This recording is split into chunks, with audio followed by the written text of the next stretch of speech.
In 2009, I was in a major accident and my left leg was amputated below the knee. All I wanted to do was to be able to walk again so that I could be the mother and provider that my family needed. My kids are everything to me, and they were my driving force to get back to being on my own 2 feet. But I first had to learn how to put my prosthetic on and just be comfortable wearing it. And that was actually more difficult than actually walking on it. I get questioned a lot on how it attaches more than anything, but I work with a lot of high school students. I'll go over a small bit of history behind hanger prosthetics, the materials that I personally require, and give you a demonstration of how I put my prosthetic on. Dictionary.com defines a prosthetic as an artificial part or prosthesis. Hanger.com tells the story behind James Edward Hanger and how he was the first amputee of the Civil War. By the end of the year, he had created his own prosthetic and went on to invent ones for other soldiers. I, of course, couldn't do my research until I was released from the hospital and in therapy, but I had already become attached to my doctor. Hanger is the company that I've been with since my amputation. I've had the same doctor, Adam Kim, since day one. He has been with me through all my sockets. That's the top part that connects to the leg. Hanger treats 1 million patients a year. They have been in business for 155 years and are in 46 states in the United States. spsco.com/Willowwood Alpha Classic Liners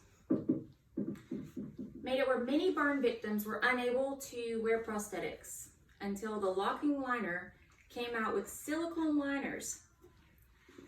This lovely stuff, silicone, prevents my fragile skin grafts from getting ripped or torn. The silicone also provides a cushion between my skin and the hard outer carbon fiber socket. What I use when I put on my prosthetic is I use a Silvadene sheath sock for the barrier between my leg and basically my bandages and the liner. I use the silicone liner. I use white little leg socks and a carbon fiber socket with the attached foot.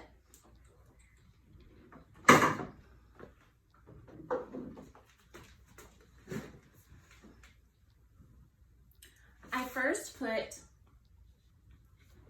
the Silvadene silver sock on, and then I slowly roll down the liner.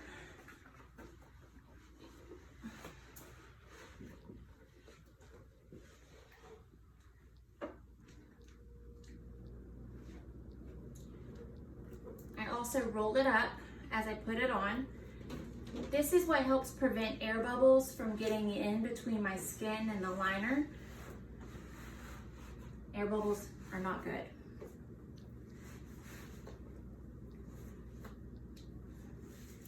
And then smooth it out to make sure there's no air bubbles.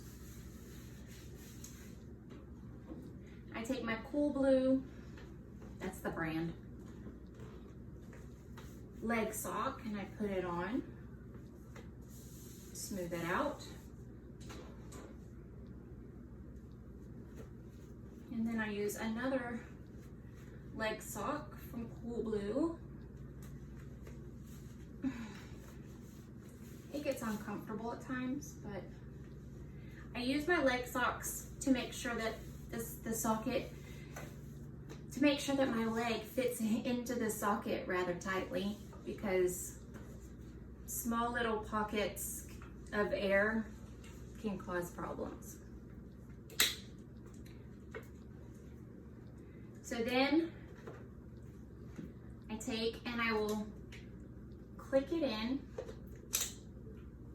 The little clicks you hear are these little notches actually locking into the socket. And then they lock. So it makes it difficult for it to fall off. So once I put it on, I'm then gonna tighten my little spot so that it gets on tight, and I'm gonna stand up. Now I will take a few steps back and forth to make sure it's on all the way. Once I realize that it's fully on, I can go about my day. So I've shown you the process I go through every morning before my children wake up, just so that I can either get coffee or go wake them up for school. It took me almost 4 months to learn how to do this, and now I can do it in a matter of minutes on my own in the dark and not bother a soul. So it is a process, but when something becomes habit, you get used to it. Thank you.